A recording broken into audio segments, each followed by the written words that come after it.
They're just figuring out what Stan was about. Uh-huh. Yeah. Hello, everyone. Hello, yeah. People don't the cancel culture, man. Here's the thing. There are some things we should cancel, lots of stuff, but that's Student not loans. Cancel. Hannah Montana. Yeah. Medical debt. Yeah, iCarly. Yeah, pretty much most of the Nickelodeon catalog should be. There's a lot of stuff. Anything that anything the Cartoon Network's put out in the last 4 years. Steven's Universe.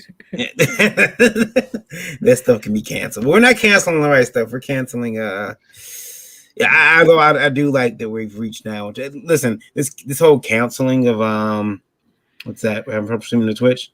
They're having trouble streaming to Twitch. Yeah, they said they'll keep trying. Meta. They said that the problem with the whole Pepe problem is that Pepe Le Pew is that what other fictional characters now do we have? Do we have to now cancel some of the female characters who have been boy crazy? Well, let's be honest. Rose. Pepe Le Pew has always been problematic. That's the thing with Pepe Le Pew. Yeah, everybody knows his behavior is incorrect. Yeah, anybody who has half a sense knows his behavior is incorrect. That's part of the humor. Oh, baby. They want to cancel Miss Piggy too. Well, yeah. I mean, I'm surprised it took this long to tell you the truth. Yeah, Miss Piggy. They want to cancel Miss Piggy because she's a forceful female, or what? Well, she's an abusive female. Yeah, she's abusive to Kermit. Mm-hmm. Because they say it's they're making fun of overweight women. Miss Piggy. Yeah. Huh. Right, okay. Okay. It's like what's really funny is that I wish that Kermit could just find domineering pigs attractive, though. It's I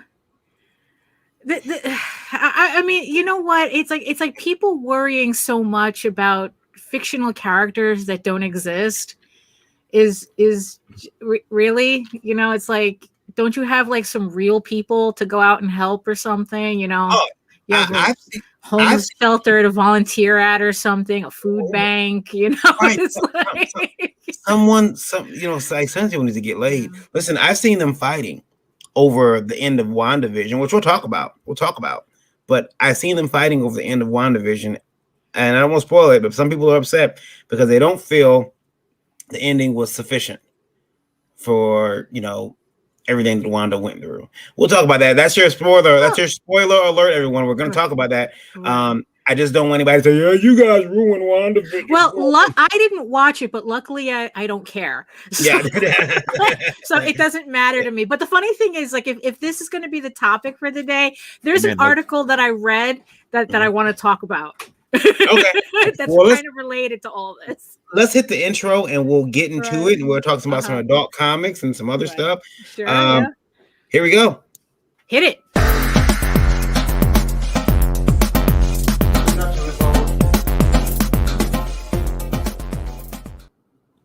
Hey guys, welcome to another episode of Geekgasm. I am Lola, the Indie Princess. I am your host of Geekgasm, and also the creator and writer of Lore, which is launching on Indiegogo March 31st. You can go sign up now for the pre-launch page. And as always, I am joined by my co-host, Daphne Lage. How are you tonight? Hello, I'm good. My name is Daphne Lage, and I am a cartoonist, illustrator, and comic book artist from New York. I have been self-publishing comics since 1992, and I am known for my funny animal fantasy Tall Tales right here, and my medieval drama Ego Raven, Heir of the First Unicorn. You can read both my comics online at talltalesonline.com. That's TAILS, and egoworks.com, EGOWORKS, where you can read the first 5 issues of Ego Raven, Heir of the First Unicorn for free. And if you want to watch videos of how I make these comics on YouTube, you can find me at Daphne Lage, LAGE Art. Ego works. Yeah. Hello, everybody. I am Varian Grant. I'm the founder of IndieVolt Media LLC. Just here hanging out tonight. We're doing a little bit of changes to Geekgasm once again. The show changes so often, so much. We do things. So yeah, I'm here just for a little while. You only got a small amount of time to keep catching Mr. Varian here. Otherwise, we'll be turning it over fully to the ladies in the next couple of days, where you won't see a person, you won't see me on here that often. Lola really wants to do it for the ladies, and so yeah, that's all you hear from me. Check Breakfast Buzz tomorrow. Randy and I will be there. I got some pretty cool news. We'll be someone got regular indie vote my Geekgasm. Yeah, it's like well, why are we here? But yeah, we're gonna talk about some adult comics tonight. I'm here and Randy's here too, so that's why it looks like regular indie vote. Go ahead, Randy. I'm just here avoiding work. Yeah. Hey everybody, I'm Randy Zimmerman. I am a longtime alternative and independent comic producer, creator. I've done everything in the direct market you can imagine, including a good 10 years retailing and coordinating conventions. Good decade of that as well. Happy to be part of Indie Volt. And hey, they said adult comics, and I said, hey, I can be here. So let's talk adult comics.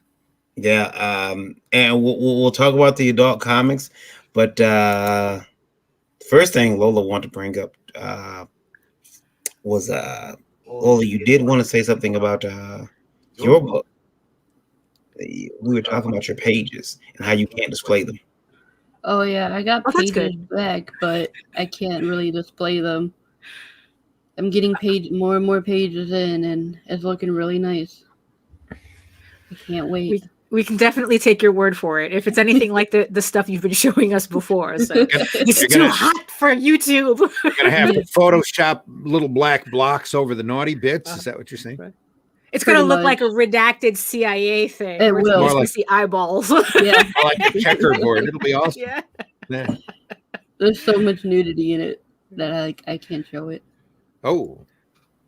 Well, it was just the first couple of pages, and I was like, whoa. Well, yeah, the first 10 pages of the first 10 pages that I've read was pretty out the gate. Yeah. So yeah, doesn't surprise me one bit. I did have some questions from Indie Vote Radio for you guys, and I want to read them. And I will read them first for you ladies because they're directed at you guys. And okay. This is this one is from Shannon, and I thought it was my friend Shannon, but I don't think so now after I read the question. And it is about art materials. And Daphne, yes, I swear this question was not meant to trigger you. I did not pick it to trigger you. All right. Okay. Okay. Yeah, you did. I didn't. Don't let him lie to you, Daphne. He did. I did. I just seen it 10 minutes ago, so I didn't. So here we go. I'm sorry, I had to echo. I just seen it 10 minutes ago. So if I would have known about it, I probably would have made it a card, so we could have got your eye roll. Oh, okay. All right, go ahead. Hi, Jason. Jason. Yeah. So here's the question. Okay, this is from Shannon. Now it's about art supplies, and I'm supposed to be eye rolling. Okay. Yeah. Remember, we have a coupon at dickblick.com. Yeah. Shannon says, hi, ladies. I am a female artist as well, and I have a gripe, a major concern. Most art materials, in my opinion, are made for the male hand. They are bulky and unusable for most females. We've had to adapt to learn how to use them. I think a female brand line of art equipment needs to be made quickly. Yeah, quickly, so that we don't have to adjust to the male handled utensils. Can I say something real quick? Yeah, go ahead. This is gonna be horrible, but females grab bulky stuff anyways. Our hands are formed to grab onto bulky big things.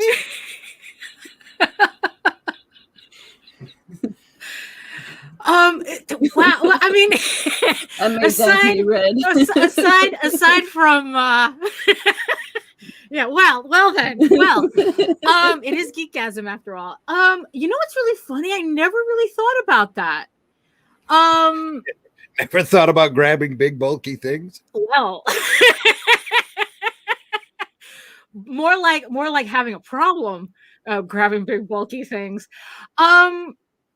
Wow, because I'm trying to think of like any art supplies that I've used that I've had issues with. I mean, to tell you the truth, if anything, I've had the opposite problem where there wasn't enough girth.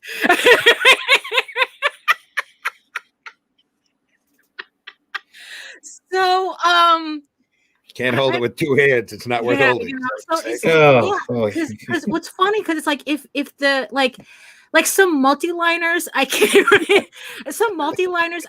use because they're so skinny they hurt my hand because so yeah, I mean, I don't know.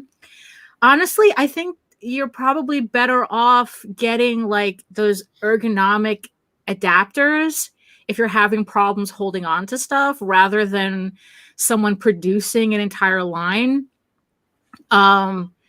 Because yeah, I mean, yeah, I think I mean, because I don't think that there is like a universal measurement. Here's the problem. We start making art materials for women.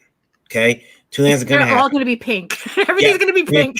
Pink or purple. We're going to hit you with the pink tax on it. Yeah, exactly. It's going to be more expensive. And then they're going to complain and say, why is it separated? Like, totally not right. You shouldn't. No. But the thing is, though, it's like, yeah, I would think you're better off with like adapters rather than creating an entire line, because it's like in the end, it's like, that's also running on the assumption that all women artists are the same. Yeah, like we hold things the same way. Yeah, I got a female friend.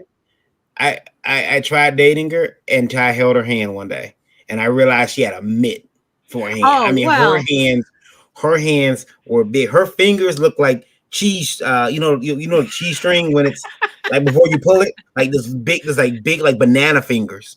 And I didn't want to date her because like my hand looked small on hers, and I knew other objects would look small as well. So I decided dating her was not an option. But she's cute too. But she just had these big mitts, these big like just shut up hands. I'm just longing for the day when you have to walk into the art supply store and ask for the feminine equipment department. Yeah, really. That's all the way in the back. That's no, I don't, right, because that's the thing that I would have a problem with, is that it's like you said, it's like the second corporations get their hands on this type of idea, their whole thing is just like, it's like it's 10% more expensive and it only comes in pink. And it's like that's their idea of it, rather than actually being useful with the information. You can't even get them to do left-handed scissors. Right. Yeah. I mean, yeah. So it's like I wouldn't trust any company to even try to do that. So you know what? You can get adapters if you have.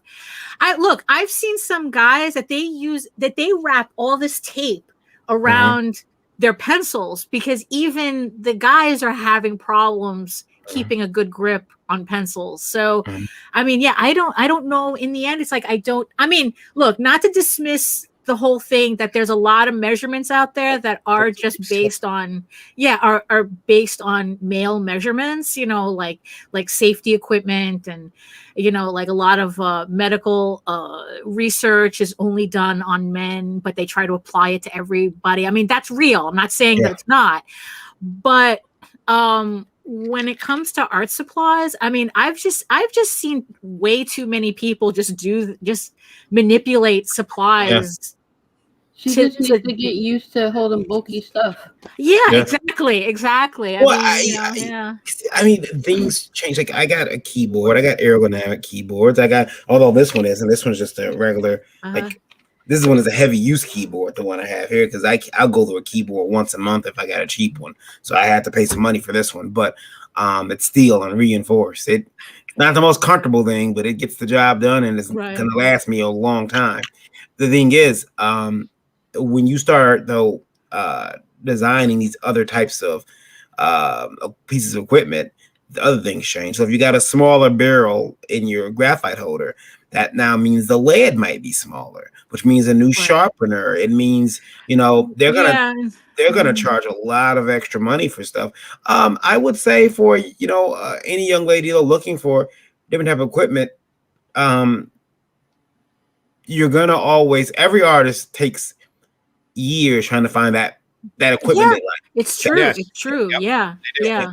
And so and it's like every time you go into the art store, we're like, oh, let me try this. This is new. And let me tell you something else too. Once you find the one piece of equipment you like, they're gonna discontinue that shit. I was about to guarantee say you. that. Yeah, that's exactly. Yep. Yeah, within 6 months, it's discontinued. Yeah, for real. So you can forget it. Jake says the question is, do you hold the bulky stuff with full grip or tripod grip? Two hands.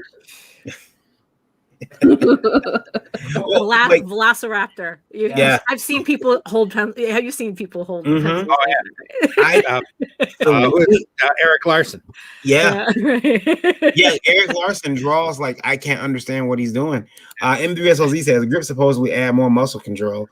Right, yeah. So yeah, I think everyone's in agreement here. Yeah. No need for extra. Yeah, it's like each artist requires so much customization that I don't. Yeah, you're better off building yourself based on on your base of equipment rather than trying to wait for a company to come out with something that caters completely to you, which doesn't happen. Yeah. I'm reminded it's not quite equipment, but it's brand based. James Obar, he said that he had been raised and pretty much only used to using those really cheap Kmart watercolor paints. Yeah, yeah. And by the time someone gave him the good stuff, he was like, "What is this? Ew." So he had to go back and buy he bought the cheap stuff again because that's what he had learned what's to funny use. is like because a friend of ours used to hang out with James O'Barr, and he would say how, and he told us a story about how James, like all the black borders, I think on his really early stuff, that's not marker, that's masking tape. That he would just take black masking tape and just put it on the pages to get black areas because it was, I don't know, I guess he thought it was more efficient. So Yeah. It would be then to sit there all day and fill it in. Right. How you were filling that in. But if you want the best watercolors, you gotta go to IndieVolt and click on Crayola. Oh yeah. Yeah. Or with the sharpener in the back. Yeah, Yes, because there is a coupon. Yep. You could actually go to Dick Blick and get those Crayolas too. Yeah, that's true. That's Two true. in one. Yeah. 2 in 1. Let's get it done. Get the one with the glitter. I like the Crayolas with the glitter in it. Yeah. Next question from Indie Volt Radio, and this is for you guys as well. And this one here is from B. And I dig big. Yeah. And B says, as a female creator of comics or stories, do you guys feel any special? I think you may have misspelled this word. What? I think he's trying to say, do you guys feel he typed affliction, but I think he's trying to say affiliation with that you have to speak for other females when writing these stories, or that you have the entirety of females in the industry on your backs. Go ahead. These are actually good questions. It's different than normal, isn't it? Right. You know, when you used to dig through those questions trying to find them, it's like, why are you all sluts and whores? At least we're getting actual questions. Wow, but that's a good question. I mean, for me, I haven't like personally felt that, but there is a certain vibe that I felt that like that, where it's like it's all on you. Like there's a different expectation, But the thing is, though, it's like I'm literally not writing for anybody else, So if anybody came to me and even tried to do that, and it's like, well, that's literally a you problem, because that has nothing to do with what I'm doing. It's like I'm writing this, I'm drawing this for myself, and if I'm lucky, other people will like it. But it's not something I've personally experienced, but it is a vibe that's out there. I guess it's just, as long as no one directly aims it at me, I can kind of easily ignore it and just mind my business and do what I'm doing. I think, that's how about you, Lola? You're writing an adult comic that has, lots of adult situations, it's intercourse in the book, murder. Did you feel that there's like women everywhere, or you're speaking for women everywhere when you wrote that book and when you present it? No. Right. I don't feel that way. I wrote it for anyone that's interested in it. It was therapeutic for me to do it, and like Daphne said, hopefully people will like it. Yeah. I wrote it for anyone that's interested in reading it. But I mean, I do Geekgasm for the females. So my writing may not be specifically for females, but my show is. I understand that. That was very quick to get through. It's one of those serious deep questions, those Oprah questions. Yeah, it is. It requires a lot of contemplation. that type of question. Art supplies is easy to talk about, but that's yeah. That requires a certain level of meditation. That's the one you just sent me an hour or two earlier. That's the type of question I should have been told about this morning. I would have been able to think about it. You'd have been sitting there drinking coffee this morning. Yeah, kind of ruminating, and like, last question from Indie Vote Radio, and this one, Randy O'Light. This is from Ishmael. Ishmael's wrote in before on Indie Vote Livewire. Ishmael wrote in, "Hey guys, how in the fuck did I create a black comic?" He says he's got a comic with a black character, and all of a sudden, black fans and creators are singing his praises. However, he did not create the comic as a black, as a black power piece. I'll read his exact email. I'm getting compliments as well as high fives from black creators. For other black creators who think that I created this story as a black empowerment piece. I am not black myself. I know this is going to backfire on me at some point. What the hell do I do? I don't even want to take the compliments when they thank me for making this the story. That's a big bear trap, because it could be, to tell you the truth, I think it's weirdly related to the previous question, because it's like a mantle is being put on him that he did not intend. Oops. Because I guess the standard is so low, the expectations are so low that anybody who even steps an inch forward is hailed as a progressive or something, or whatever. It's not the word I'm looking for, but it's kind of similar. Because it's like, because you're talking about, it's like, okay, because it is going to blow up in his face.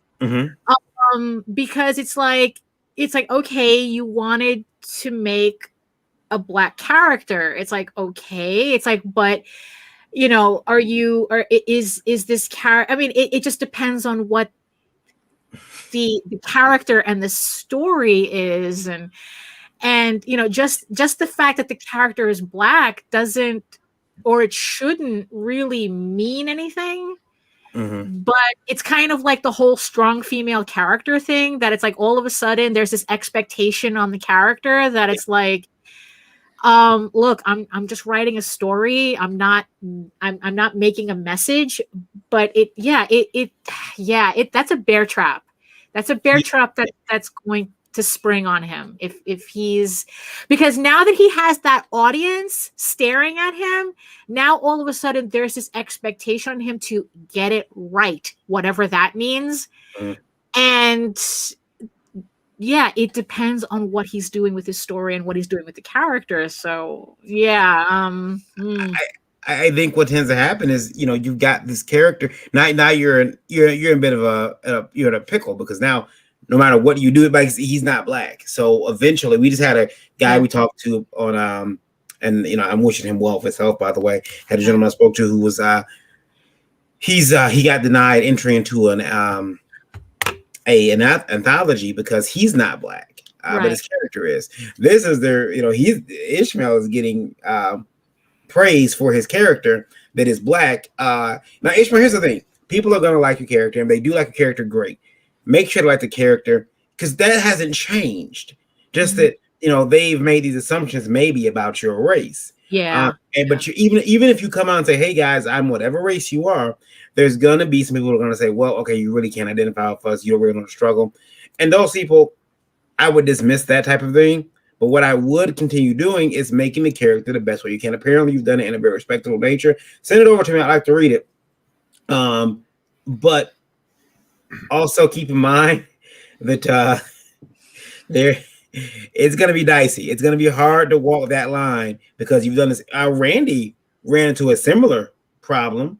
Randy with Spark being a female character that's multiracial. Well, that's really that wasn't the case. It you don't have to go into it. I just want to say, like, you created a character that was multiracial, and Ishmael, just remember that art is art. Art is subjective. Art is wide open to interpretation. If you're proud of your writing on that character and you're getting praise for your writing on that character, why would it matter? That's all on them. If they're going to take offense to the color of your skin. Because if you're telling something from a perspective that's accepted and praised, just keep doing it, in my opinion. And anything else that they come back on you and go, and start pointing at you and going, "Dude, you're white." Go, so? Right. And we're in a time that people need to learn to be acceptable to art as art. Yeah. And we're also at a time when people should be empathetic and understand different cultures and different plights. And it's the work of a good writer that brings that forward. And it's the everybody else is short-sightedness if they have a problem with it. You're doing your job. You're doing your job. Obviously, you're doing it correctly. I mean, and stand by it, because you are going to get shit for it eventually. But if you stand by your character, I mean, you're going to get shit doing anything. Anyway, yeah, that's true. That's true. I mean, so what? You can't stand in the ism hole and expect to do good art. You can't only do your type, your person, your whatever pigeonhole people want to put you in. If you're expressing other cultures and you're not stereotyping them and you're not degrading them, good for you. Go. And just don't worry about what everybody else says. I was looking at a manga from Webtoon. Do this show. It came from Webtoon for Eric every Monday at 9 p.m. And I was noticing that a lot of these manga artists they're very influenced by the Japanese lifestyle.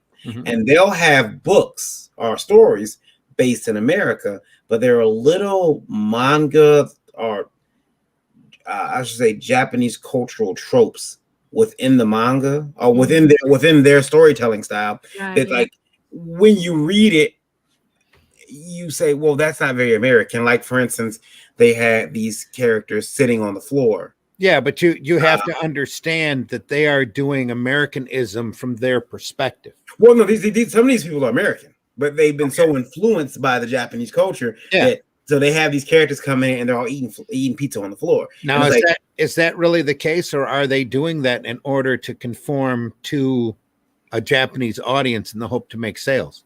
Because that hits me as a little patronizing.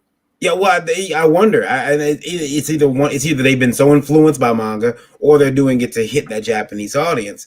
Mm-hmm. Go ahead, I think it depends on how natural it looks.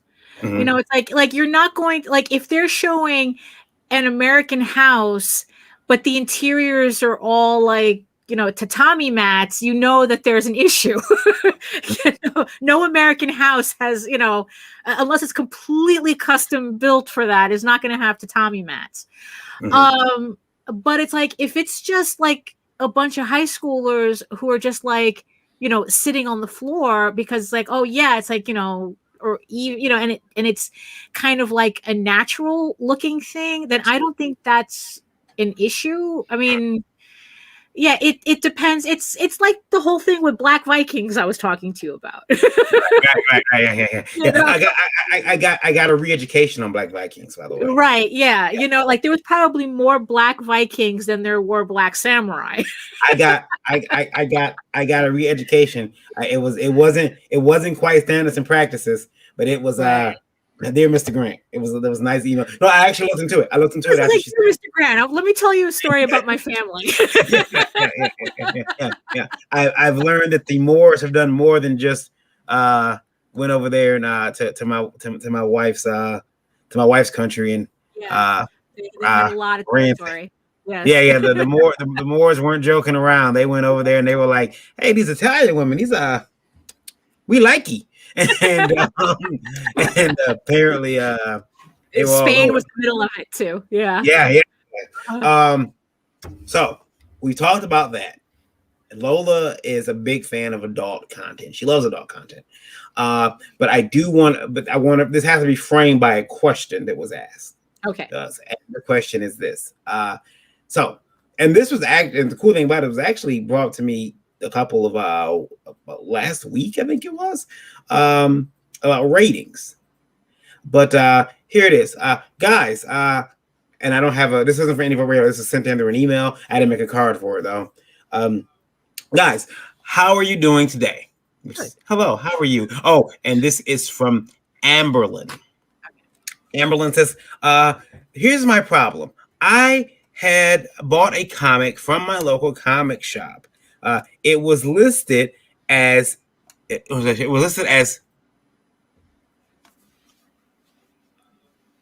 Oh, you're muted. You're muted. Okay, sorry about that. It was listed as all ages to adult. That's inside vague. Yeah. Inside the book, toward the end of the story, is a whole 70-page story, by the way. There was some really hardcore adult content, breast, pubic area, insertion, and more. Okay, then that's not all. I mean, it's not all ages. That is not all ages. Yeah. She continues, I thought it was a mistake until I reached out to the creator of the book, who told me, yes, I listed as all ages because I don't feel there is a problem with sex. I think that we need to be talking to our children more about sex than violence. I have an issue with this, says Amberlyn, and would like to discuss the adult comics as well as the rating system. So let me say this. I was told, I think it was Nita Lanning who told me last week that certain states don't believe in the mature rating stuff. They believe in, you better say adults only. Mm-hmm. There's no like mature or teens or anything like that. If it's got anything questionable in there, you're better off putting adult on that book. Now that might mean in certain states you're going to lose sales, but that's just the way it be sometimes. Mm-hmm. So, we're talking about adult comics, but that rating system that needs to be addressed. All ages to adults, and you got insertion in your book. Yeah, it's got to be. You see, because it's people like that who make my job harder. That's haha. But I mean, and not in the good way. But that's the thing, because it's like, now I think that there's a difference between a rating system and kind of like content warning. I honestly, I to tell you the truth, I kind of prefer, I'm kind of leaning more towards preferring content warnings, because that way you can specifically say what's in the book and people can decide based on that without having to label your book as adults or general audiences, or like these very, with these very broad yet at the same time extremely narrow cubbies, I guess, that they want to put comics in. I think the minute I don't have a problem with knowing that the book that I'm buying is adults only. I don't have a problem with that. Honestly, I to tell you the truth, I prefer it. Because it's like, that way there's no question as to who the book is for.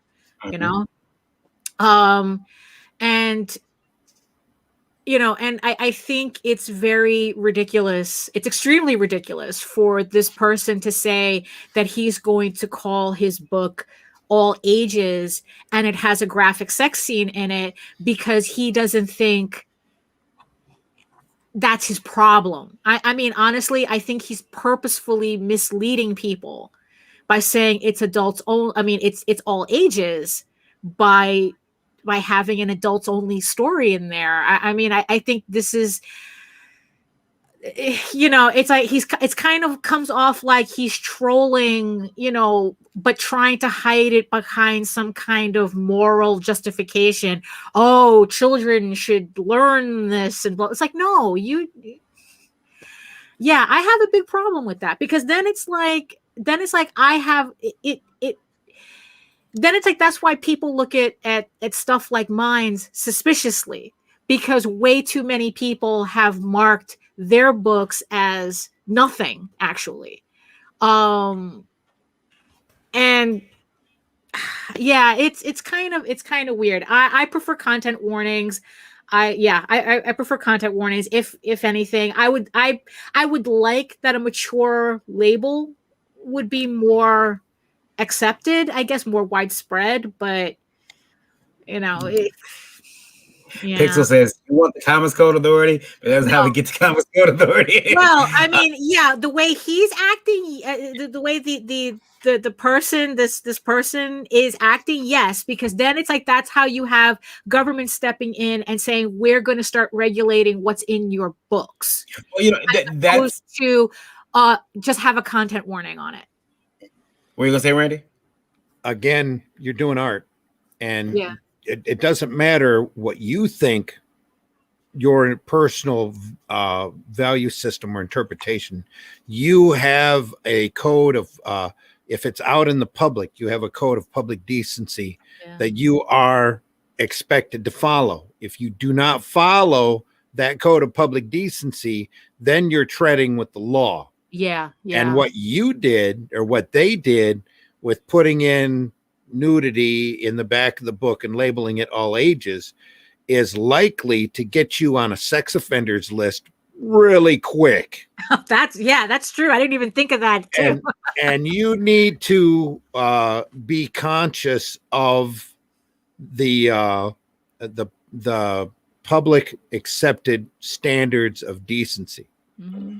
And if you break that, it's going to end up being your problem. You might think you're making some great artistic statement and you're being bold and going out there and doing blah, blah, blah. But if you break that public decency code, it's going to come back and bite you on the ass. Mm-hmm. And I want to talk about that on Sunday. Not Sunday Funnies, I'm sorry. Sunday Funnies lighthearted. I'll talk about that on Special Issue, because there are people now who are asking for they're saying, hey, let's create a code in indie comics. Let's create a ratings board in indie comics, a universal ratings code that we'll all adhere to before the government steps in and does it for us. Now, here's the problem. Could the government step in and do that to indie comics? I don't think so. But you're not going to see that happen. I mean, it's like, look, everyone likes to talk about slippery slopes. They did it with video games. They did it with with music. They did it with movies. They did it with I don't think books has like novels. There's no, they don't have like I'm going to have a code like that. They don't have, so novels doesn't have it. Because I think what it is, I think that becomes a First Amendment issue when you start. I looking at understand books. there are some YA novels out there that do tread that tightrope and Yeah, that they really do. fall Yeah. on Well, the other side of the fence pretty hard. here's why, and I might get red scarf for this, but here's why I don't think that novels have a rating system or a governing board, because politicians write books all the time, and so I'm willing to bet you there's a lot of back scratching going on, a lot of we'll look the other way on this other. Hey, you're gonna put up my next 4 books, right? Great, terrific, no problem. Right. We won't come down on you for whatever you publish. But there's a documentary on Netflix about the video game industry and how when they got hit with those ratings, the government was actually about 4 months from putting together their own government ran board, which not only would they have had the ability to rate the games, they would have had the ability to block release of games. And so the game companies got together, and I think it was if I remember correctly, Sega was like, they had their arms folded really tight, like, no, we already got our own system. And the game companies were saying, listen, no, we all have to come together. Let's just do this. Let's create this governing body, our own governing body, because the government's not going to get it. Right. The American government will not get it, and they will take us apart. We will never have an industry. And it might be something we want to look into. So we'll talk about that on a special issue. But there are adult content. I also think that that's why you have the distinction, even though there have been samples of it not being followed. And the paper that I did was one of them, that comics aimed at adults are labeled COMIX on purpose in order to give that adult rating already out there up front. The sad thing is, with what you said about the video games, is that it would had to have been proven, and it wasn't. So they don't know for sure if the government was 4 months away from doing this. There might have been talk that was going to happen. It's the same thing with the Comic Code Authority that popped in the 50s. There was a lot of talk. There was some Senate hearings. There was everybody crying, Wortham pointing his finger at all of these different books, some of which he might have had a legitimate cause for because they weren't labeled for adults. And at the time in the 50s, you had a big split in the industry, in the history. You had comics that were written for adults that were mixed in with comics that were written for kids. And that presented a problem. And instead of trying to keep those comics coming out, because at the time, some of those comics on both sides were literally selling millions of copies. Yeah. They decided that they were going to police themselves, but in actuality, it was just a way to cut certain companies out that certain other companies didn't like, and keep them off of the stands while they converted down to the spiral rack. But see, here's the thing: like with the games, they got drug in front of Senate. Like so did comics in the 50s, yeah. Right. They were getting drug in front of Senate and music. And it was getting done sometimes like with only one company, only 2 companies. And as I recall the documentary, excuse my language, it is Geekgasm, Sega was fucking up. They were fucking up. They were doing all kind of wild shit, and they were basically thumbing their nose at the government. Like, what are you gonna do? What are you gonna? We put out a book. Yeah. We put out this game. They put out a game called Night Trap, which they knew, great game by the way. they knew would create a problem, and they did it. And they just thumbed their nose at the government. Like, you ain't gonna do what you like. They did Wanda Maximoff. Fuck you gonna do? Well, William Gaines did the same thing with a lot of the EC comics. If you go through and you read some of those horror comics, where intentionally, once he found out that the moms were pissed and that Senate was threatening hearings, he intentionally turned up the violent and gore content on those books on purpose with that same attitude. What are you going to do? But they ended up creating the Code Authority. And when you got indie creators out here, one of the companies that got slammed the hardest. And when you got indie creators out here making Daphne Lage money on their books, the government's going to jump in and say, "Hey." No, the government is going to jump on. Hold on. If I put out a book that's like, "Hey, I've got," it's still a niche market. Yeah. You're still catering to such a small crowd. Nobody's going to complain. It takes you putting a product out there in the open, in the wide open market, in order to inspire enough moms to get ticked off about decency standards before you're going to see any type of hearings or changes. The thing with the video games is the video games were selling super hot during that period. Then that's what attracted moms come in and seen, well, you know, the problem I had with the paper, but it takes a mom to notice something wrong. Oh yeah, moms will see a nipple that's like 1 millimeter wide. Another 5 moms, and suddenly you're in hot shit. Yeah. But we can sit out there and still, and you know, we're only catering to a couple of thousand people. It doesn't matter. If we were to go out and start jumping into mass market stores and do incredibly hardcore adult stuff and tell kids that it's labeled for kids, mom would go off the deep end, and you would be breaking public decency standards, and then there would be trouble. Luke says, I think ratings are good for the consumer, but should be required. You know, again, I mean, I'm afraid to get in trouble. I wish that honestly, I wish that there was like I said, a rating standard that we could just, you know, slap on our book that has nothing to do with censoring the content. Right. You know, it's like, okay, I want to be able to put a rated R on this and have people understand, you know, okay, it's rated R. Right. You know, it's like, you know, it's kind of like how everyone goofed on parents who were bringing their kids to see Deadpool because it was a rated R movie. Everybody understands what a rated R movie is. You know, you're right. And yet nothing helped record sales back during the 80s more than the parental advisory sticker. Yeah, exactly. And some artists started putting in 1 or 2 swear words on purpose in order to get that sticker, because that sticker meant sales. Well, that was the strategy that Rockstar Games used for Grand Theft Auto.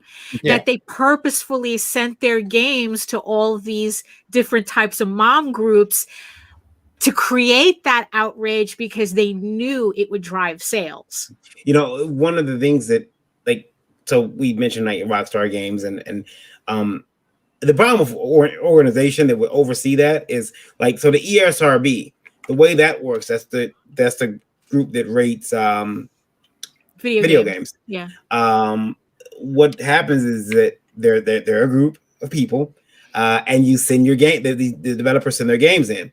Yeah. Now they send their games in. Now they say they aren't there to edit, but there are times where they say, hey, if you release this game like this, we're giving it this rating, and that's enough sometimes to kill a company. So, right, like the X rating for movies, right, and NC-17. Well, NC-17. You know, it's right, like and no movie theater will show it. Right, and let me bust a lot of faces right now. People are going to start saying, "What? That submission ain't free. You're not submitting." I say this when I got a award show to take the submission, but when you submit your product for rating, it I know with movies it's 10% of your budget. Wow, I didn't know that. Yeah, with video games, I forget how much it was. So imagine it's gonna be the same for comic. It's now because it's either with a movie, it was either $10,000 or 10% of your budget, whichever. Yeah, whichever was the smallest. Yeah. So So if someone came and said, "Well, I ain't filming a movie for $1, so here's 10 cents." No, $10,000. That's how you get an actual MPAA rating. For video games, there is a fee. I'm not sure how much it was, but I believe it was same. I believe it was 10% of the game's budget. Some of these games are expensive. Some of these games cost several million to make, so they got to submit that. Imagine get sent back with a rating you don't want, and now it's your game comes back AO. You're like, what do we take out? And they'll give you a list of what at least they give you a list of what needs to be taken out, or what got you that rating. There's a set of standards and a line. Mm-hmm. that everyone's aware of. If you cross it, then you're in trouble. That's what Tarantino used to do with the MCAA board, or so I hear. MPA. So he would go through and make a couple of scenes intentionally violent in the hopes that he could get the ones that were in the gray area through. So they'd hit the ones that were really violent, and the actual scenes that he wanted in the movie would stay in. Yeah, I've heard the guys from South Park did that too. Mhm. I think with the first movie, they said that there was an extra scene in there that was supposed to be their decoy scene that they knew was going to get the attention, and then that way it made the scenes they really wanted mild in comparison. And that was part of the problem with the Comic Code Authority is that they were gatekeeping literally. And they were intentionally keeping different brands off the shelves, and they were causing certain titles more problems than others. Like the Swamp Thing problem is a prime example. It's a storyline ran for 3 or 4 issues, and then all of a sudden on the climax of the story, there's a problem. So House of Bob there. You've got House of Bob right here. Now Bob stands for battery operated boyfriend. Am I correct? It could. What rating would you give that? Well, this particular one that I have in my hand, it's the censored version. I could literally open up a page. I can literally open it and show it on YouTube. Okay. This is the censored version. Okay. So honestly, I would rather have this like an R rating. Like I would put an R rating on this. The version that I did on Kickstarter back at the beginning of last year, that one is X rated. That one is adults only. I couldn't even open up a crack on it, or else we would completely, this video would completely disappear.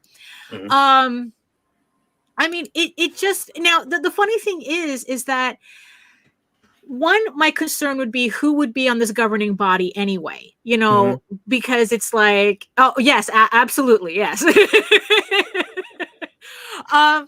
And that's what got me in trouble on Patreon. Who would be on this governing body, which already would be suspicious. And then not only that, it's like, well, like when I'm doing adult content, most comic book stores don't have an adult section anymore.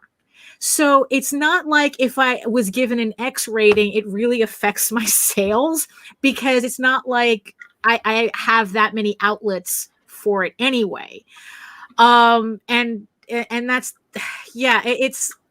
but the thing is, though, I think that the rating system for me personally is more so that it's just an easy shortcut for people to know like what it is they're getting into.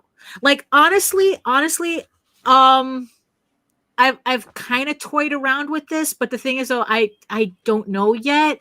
It's like if I, as Eagle Raven goes along, it actually kind of goes more mature readers.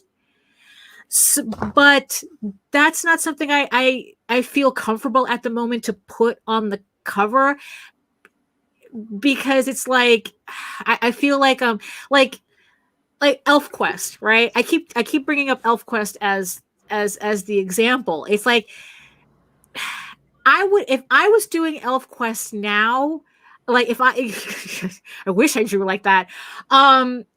Like, I'm surprised it doesn't have a mature readers on it sometimes. Sometimes I look at ElfQuest and I'm surprised it doesn't have mature readers on it.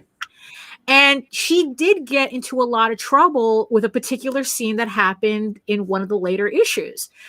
But if you paid attention to the story, I mean, I certainly wasn't surprised when it finally happened, but she got a lot of flack for it. Now, whether she would have gotten that flack if it was marked mature readers or not, I don't know. I mean, look, it boils down to if people want to make a target of you, you're going to be a target no matter what you do. Now, Lola, are you putting adults only on the front of your comic? Somewhere on the book, okay? Because that's another thing too. We have to start educating ourselves on what to put on those books. Yeah. Because I've seen people steal, like I've seen a guy steal the ESRB and stick it on his book, and I'm like, what are you doing? Do that. Yeah, that has nothing to do with that could actually be mark infringement, honestly. Yeah. And he's like, well, it's a rating. I'm like, for video games, that's the electronic software, but no, you can't use that. Right. I know you didn't pay to use it. So Yeah, why are you doing exactly. what it is? So we have to educate ourselves on what needs to be on those boards. Say again, Lola. I'm sorry. Oh no, Daphne said she didn't have any outlets for her House of Bob. I Right, got yeah. one for you. Hold on. Oh, uh-oh. Oh yeah. Oh. That's my adult publishing company that I'm Oh, starting. well then. Well then. Then we will definitely have to talk. I think I think that we have to figure out what we're gonna do in the long run as more people. Yeah. And here's the thing. Look, I'm gonna get all kind of flack for saying this, but sometimes there is just a thing that all the idiots love to come and do. Yeah. I'm gonna say this, and this is gonna sound I'm gonna be hated tomorrow, but I won't even actually. I mean, I'll try to say it a little bit easier than this. There are people, there are idiots, and they seem to always be the lazy, the non-motivated to teach or watch. That hello, I'm submitting right away. Go ahead. They go get a particular type of animal, and then they are shocked when said dog breed, gets out and attacks or mauls somebody. And it's always the worst type of individuals. You see them. They're lazy, they're layabouts. They're, oh man, I was in the house sleep with my dog out and mauled that troop of Girl Scouts. Well, why won't you watching your dog? There's a certain group. So what I see is there's a certain group of dumbass individuals who will. I'm going to create an adult comic, and I'm not going to tell anybody about it. Listen, I'm okay with you, and I'm gonna create this adult comic, and I think everybody should read it. Everyone. And here, I'm gonna give it to your kids because I got a friend, and she's completely right. She says that she doesn't like the fact that her children are more. They're okay with watching extreme violence on TV than they are with sex. She's flipped it around in her household. She wants them to know more about sex and be actually kind of shocked when they see violence on TV. Like, hey, that's not cool. And I get that. I get that and I respect it. However, there's a difference between she's like, she don't want them to be like, oh my God, when they see sex and turn away. There's a difference between sex and insertion. And this coming from somebody, well, not insertion, sex and fucking. There is We just had the sex talk with our son. Yeah, because they had to have a sex class in school. Right, Fifth grade. fifth graders are learning about, and he's coming to me with questions like, "What's a period? What's this? What's that?" And I'm like, wet dreams, stuff like that. Like I was really upset, and I'm trying to like explain. But the thing is though, is that you're controlling the conversation. You're not putting in deep throat and saying, "Here, watch this." The thought that crossed my mind. I'm like, I don't have to have you're a not- conversation. I got movies that do this for me. There's a whole website that'll have this conversation for me. Right. No, but I understand. But there are people who are making those decisions, and some of those people don't need to be releasing comics because there are people who are saying, "Hey, listen, I'm okay with this, and you should be too." And by the way, here's your child's first, exposure to intercourse. Look, we're so concerned with who the X-Men are sleeping with. What kind of Barbie dream house situation is going on where we're worried about how the X-Men sleeping quarters are arranged? That never dawned on me as a kid where they slept at. I didn't care about Wolverine's bedroom, but no, now we need to know that. Oh, just to comment on the Barbie situation, my Barbies were bi. I didn't know I was bi at the time, and yeah, my Barbies liked each other, but they also had Ken. There you go. And that's how I realized I was bi. Through my Barbies. Oops, sorry, I'm sorry. Your Barbie. I just don't understand the fascination, and I think it has something to say with where some of us were raised. I don't need to know the X-Men sleeping arrangements. I don't. I want to know the context, because what it is like to kind of shit on Marvel for a little bit. They treated that whole situation the same way they treat their little diversity experiment. It has everything to do with knocking off check boxes than actually writing a story. You know, so it's like, so nothing is natural about it. They're just like, oh, put this here, put that there, put that there, put that there. And then it's like, we'll rake in all the controversy dollars or whatever it is, how they make decisions there. So it has nothing to do with the story. They just go, oh, this is just something that people will freak out about, rather than, oh, this just happened in the story, or it is just a natural progression, you know. And the fans are eating it up because they're more concerned about, you know, who's sleeping with who, rather than who's going to beat this villain and what the villain's motivations are. It's really weird. Luke says the proper rating system will just allow for consumers make their informed decisions for themselves. Envious Z says Marvel Comics releases 2021. Danae says, I totally agree with you, Varian Grant. Since when did our hero care to sexual preferences or sexuality? Yeah, I mean, I don't understand. When do they matter? Yeah, I don't understand. I get it if it's a part of the character, but there are whole characters now who the entire book is about them getting ready for their first date. And I'm like, is a villain here somewhere? Is there a villain? Is somebody gonna get punched? I mean, it's definitely. I mean, it's like this. This is why I envy manga so much, because it's like they really do have their categories down to a science. Yeah, you know, it's like if you wanted to read a soap opera about the X-Men, they would have a separate series for that.